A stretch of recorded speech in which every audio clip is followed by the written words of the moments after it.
కమ్యూనిస్టుల దగ్గర బీజేపీ వాళ్ళ పప్పులు ఉడకవు అని చెప్తూ వస్తుంటారు కమ్యూనిస్టులు.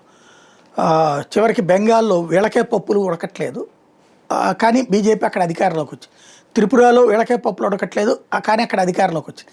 కేరళలో నిదానంగా కాదు భారీగా పుంజుకుంది. ఇప్పుడు కమ్యూనిస్టులు అక్కడ ఓటమి పాలైతే, దారుణం ఓటమి పాలైతే కాంగ్రెస్ అధికారంలోకి వచ్చింది. అయితే బీజేపీ అక్కడ 3 ఎమ్మెల్యే సీట్లు గెలుచుకోవడం ఒక ఎత్తు అయితే 6 నియోజకవర్గాలు సెకండ్ ప్లేస్లో నిలిచింది. తిరువళ్ళ నియోజకవర్గం నుంచి బరిలోకి దిగిన బీజేపీ రాష్ట్ర ప్రధాన కార్యదర్శి అనూప్ ఆంటోనీ కేరళ కాంగ్రెస్ అభ్యర్థి వర్గీస్ బొమ్మెన్ చేతిలో 10,146 ఓట్ల తేడాతో ఓడిపోయారు. ఇక్కడ 2021 ఎన్నికల్లో బీజేపీ 16.25% ఓట్లతో 3 అయితే ఇప్పుడు 30.61% ఓట్లు సాధించింది. పాలక్కాడ్లో యూడీఎఫ్ అభ్యర్థి రమేష్ పిషారోడి చేతిలో బీజేపీ చెందిన శోభా సురేంద్రన్ 13,147 స్వల్ప ఓట్ల తేడాతో ఓడిపోయారు. ఇక్కడ 2024 ఉప ఎన్నికల్లో బీజేపీకి 28% ఓట్లు వస్తే దఫా 33% పెరిగినాయి.